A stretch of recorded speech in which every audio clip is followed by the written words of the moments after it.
நான் 2ஆம் வகுப்பு படிக்கிறேன்.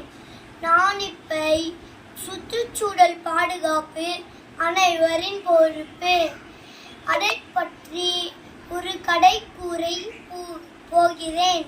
எல்லாரும் கேட்டுக்கொள்ளுங்கள். அன்னைக்கு ஒரு நாள் குரு ஸ்கூல் முடிச்சுட்டு வந்துருந்தானா. அப்ப 5 குப்பை தொட்டி இருந்தான். அதுல இருந்து குப்பை அதுக்குள்ள இல்லாம வெளிய ஃபுல்லா செதறி கரண்டுச்சான். அட பார்த்தோன்னையும் தாத்தா தாத்தா குப்பை செதறிக்கிறதுக்கு குருவோன்னு இருக்கிற ஒரு பெரியவர்கிட்ட கேட்டானா. அந்த பெரியவரும் குப்பையெல்லாம் எடுத்து குப்பை தொட்டிக்குள்ள போட்டுட்டு இருந்தாரா.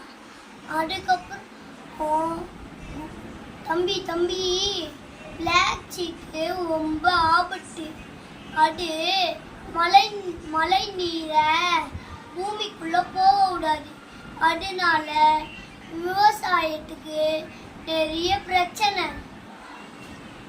நம்ம வாயை வச்சு குடிக்கிறோம் பட்டியா தண்ணி கேன்னு. அப்ப நம்ம இவ்வளோ கேன்சர்லாம் வருது. நம்ம அடுத்தவங்க பாட்டில் எல்லாம் வாங்கி குடிச்சா அவங்க வாய் வைக்கிறாங்க. தம்பி பிளாக் சீக்கை இனிமேல் யூஸ் பண்ண வேணாம். என்னால் முடிஞ்ச வரைக்கும் நான் யூஸ் பண்ணாமல் இருக்கேன். நீ உங்கள் அம்மா அப்பா உன் ஃப்ரெண்ட்ஸுக்கெல்லாம் சொல்லு. குருவும் போய் அவங்க ஃப்ரெண்ட்ஸு அம்மா அப்பாட்டெல்லாம் சொன்னாங்க.